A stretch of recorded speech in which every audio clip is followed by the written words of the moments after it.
السلام علیکم ورحمۃ اللہ وبرکاتہ۔ محترم بزرگوں اور عزیز دین و ایمانی بھائیوں اور دوستوں، الحمدللہ جیسے کہ روزانہ قرآن پاک کا خلاصہ اور سورتوں کا تعارف پیش کیا جا رہا ہے، جس میں آج الحمدللہ 27ویں پارے کا خلاصہ پیش کیا جانا ہے، جس کی صورتوں کا تعارف سماعت فرمائیں۔ سورہ ذاریات، یہ صورت اور یہاں سے سورہ حدید صورت نمبر 57 تک سورہ رحمان کے سوا تمام صورتیں مکی ہیں، اور ان سب کا بنیادی موضوع اسلام کے بنیادی عقائد کی تعلیم اور خاص طور پر آخرت کی زندگی، جنت اور دوزخ کے حالات اور پچھلی قوموں کے عبرتناک انجام کا نہایت فصیح و بلیغ اور انتہائی مؤثر تذکرہ ہے۔ اس تاثیر کو کسی بھی ترجمے کے ذریعے کسی اور زبان میں منتقل کرنا ممکن نہیں، لیکن ترجمے کے ذریعے ان کے مفہوم کو کسی درجے میں بیان کرنے کی کوشش کی گئی ہے۔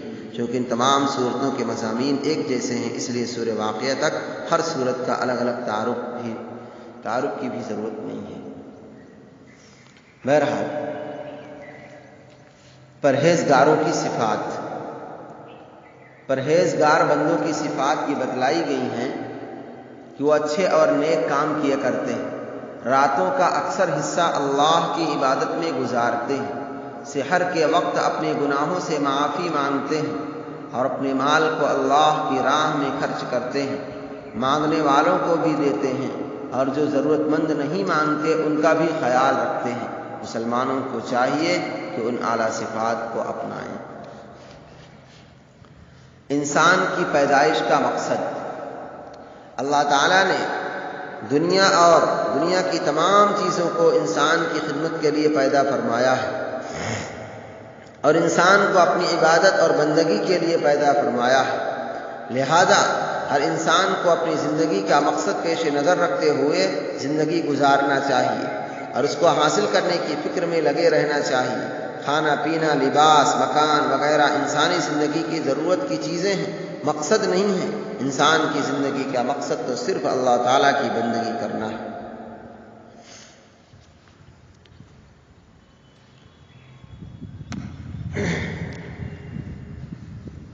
آخرت کا انکار کرنے والوں کا علم اور ہر وقت دنیا کے چکر میں لگے رہنے والوں کا علم تو صرف اٹکل اور اندازہ ہے۔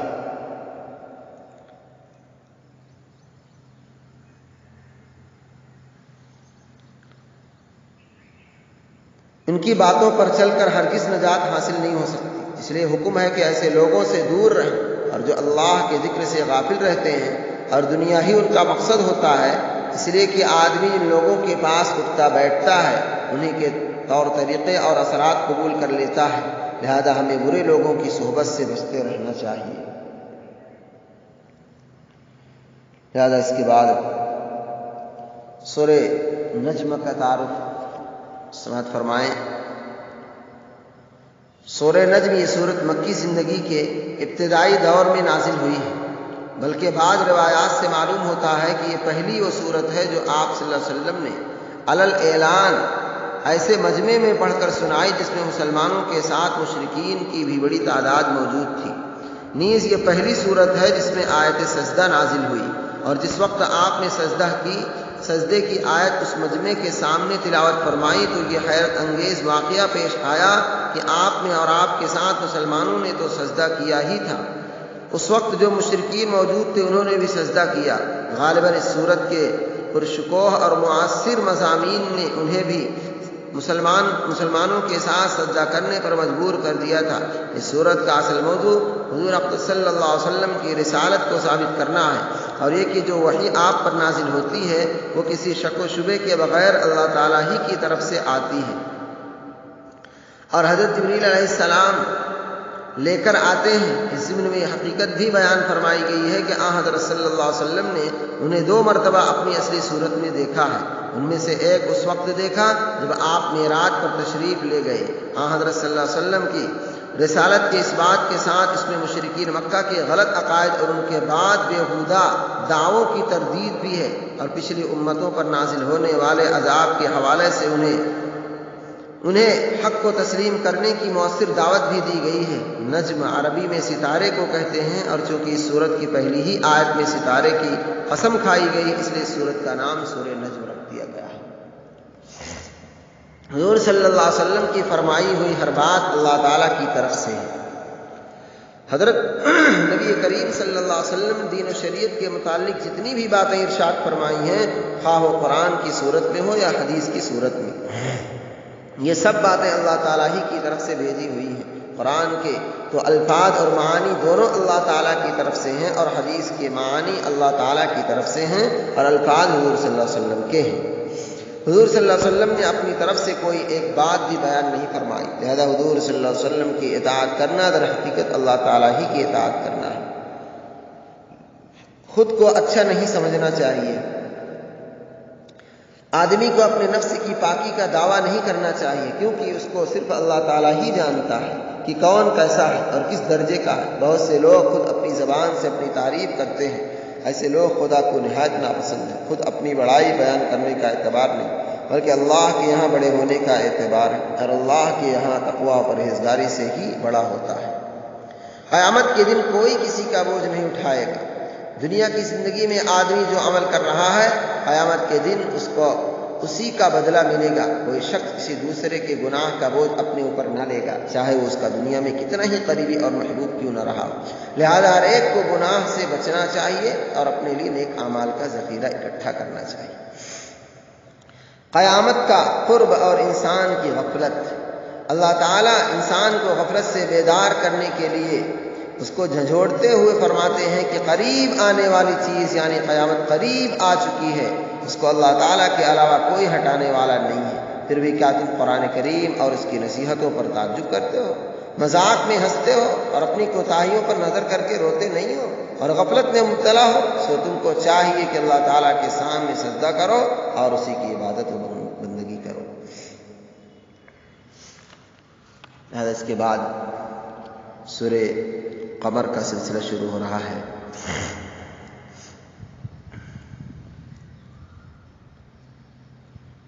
سورہ قمر یہ سورت مکہ مکرمہ میں اس وقت نازل ہوئی جب حضرت صلی اللہ علیہ وسلم نے چاند کو 2 ٹکڑے کرنے کا معجزہ دکھلایا، اس لیے اس کا نام سورہ قمر ہے۔ حضرت عائشہ رضی اللہ تعالی عنہا سے صحیح بخاری میں روایت ہے کہ جب یہ سورت نازل ہوئی اس وقت میں بچی تھی اور کھیلا کرتی تھی۔ سورت کا موضوع دوسری مکی سورتوں کی طرح کفار عرب کو توحید، رسالت اور آخرت پر ایمان لانے کی دعوت دینا ہے، اور اسی ضمن میں عاد، ثمود، حضرت نوح اور حضرت لوط علیہ السلام کی قوموں اور فرعون کے دردناک انجام کا مختصر لیکن بہت بلیغ انداز میں تذکرہ فرمایا گیا ہے، اور بار بار یہ جملہ دہرایا گیا ہے کہ اللہ تعالیٰ نے نصیحت حاصل کرنے کے لیے قرآن کریم کو بہت آسان بنا دیا ہے، تو کیا کوئی ہے جو نصیحت حاصل کرے؟ قرآن پاک آسان ہے۔ اللہ تعالیٰ نے قرآن پاک کو یاد کرنے اور نصیحت حاصل کرنے کے لیے آسان کر دیا ہے۔ یہ قرآن کریم کا ایک بہت بڑا معجزہ ہے کہ اس کے علاوہ کوئی بھی کتاب آج تک پوری کی پوری حفظ نہیں کی جا سکی، اور اس لیے ہے کہ اللہ تعالیٰ نے اسے یاد کرنے والوں کے لیے آسان کر دیا ہے، لہذا اسے خوب یاد کرنا چاہیے اور اس سے نصیحت حاصل کرتے رہنا چاہیے، اور علماء کرام سے معلوم کر کے اس کے احکامات پر عمل کرنا چاہیے۔ قوم سمود کا تذکرہ۔ قوم سمود کے بارے میں بیان کیا گیا کہ وہ اپنے نبی حضرت صالح علیہ السلام کے بارے میں کہتے تھے کہ کیا ہم اپنے ہی جیسے ایک انسان کی پیروی کریں؟ اگر ہم ایسا کریں تب تو ہم بڑی گمراہی میں مبتلا ہیں۔ بھلا ایک انسان نبی کیسے ہو سکتا ہے؟ معلوم ہوا کہ نبی کے انسان ہونے پر تعجب کرنا اور نبی کو انسان نہ سمجھنا کافروں کا طریقہ ہے۔ نبی بھی اللہ کا ایک بندہ اور انسان ہی ہوتا ہے، البتہ عام انسانوں سے اس کا مقام و مرتبہ بہت بلند ہوتا ہے۔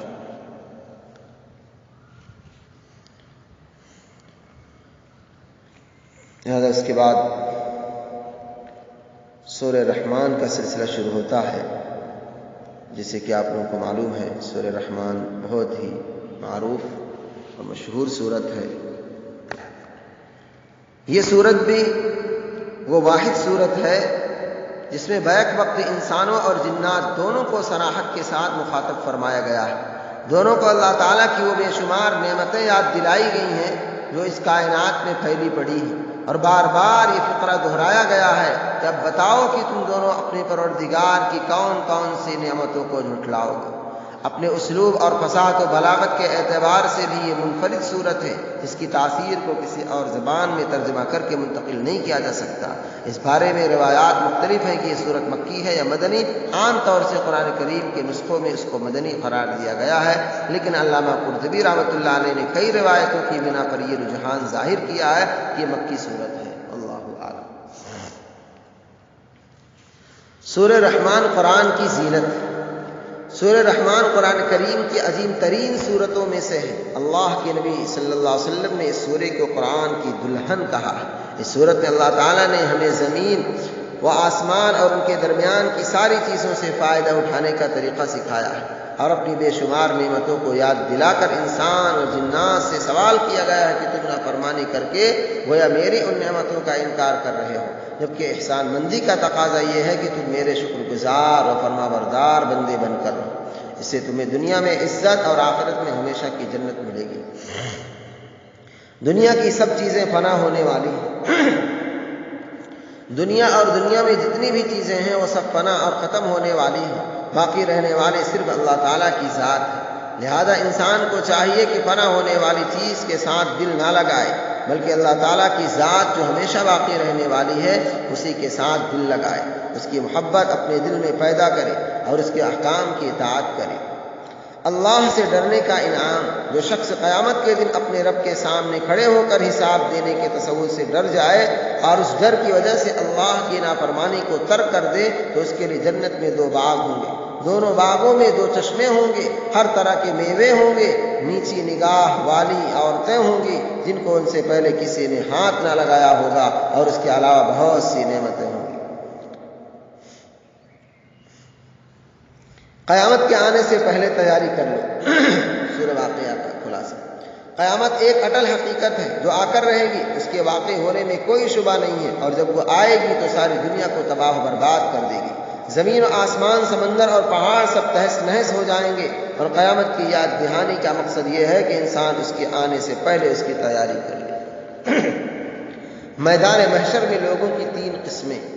قیامت کے دن تمام لوگوں کی 3 قسمیں ہوں گی۔ پہلی قسم ان لوگوں کی ہوگی جن کے نام اعمال داہنے ہاتھ میں دیے جائیں گے۔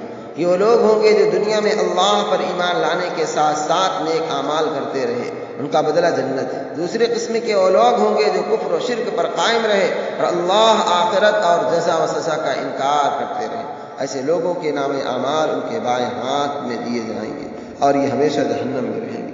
تیسری قسم سابقین اولین کی ہوگی۔ اللہ کے وہ نیک اور مخلص بندے ہوں گے جنہوں نے اپنی زندگی کا ہر پل اللہ کے احکام پورا کرنے اور اس کی رضا حاصل کرنے اور دوسروں کو بھی اللہ کے احکام کی طرف بلانے میں گزارا ہوگا۔ ان کو سب سے بہتر جنت عطا کی جائے گی۔ اللہ ہم کو ایسا بننے کی توفیق عطا فرمائے۔ خرچ کرنے سے مال بڑھتا ہے۔ اللہ کی راہ میں خرچ کرتے ہوئے انسان کو یہ کبھی نہیں سوچنا چاہیے کہ خرچ کرنے سے اس کے مال میں کمی ہو جائے۔ انسان مال خرچ کرے اور اللہ پر بھروسہ رکھے، اللہ اس کے مال کو بڑھائے گا۔ ساری دنیا کے خزانے اس کے قبضے میں ہیں، اس لیے انسان کو اللہ کی راہ میں خرچ کرنے سے گھبرانا نہیں چاہیے۔ تنگی کی حالت میں خرچ کرنے پر زیادہ ثواب۔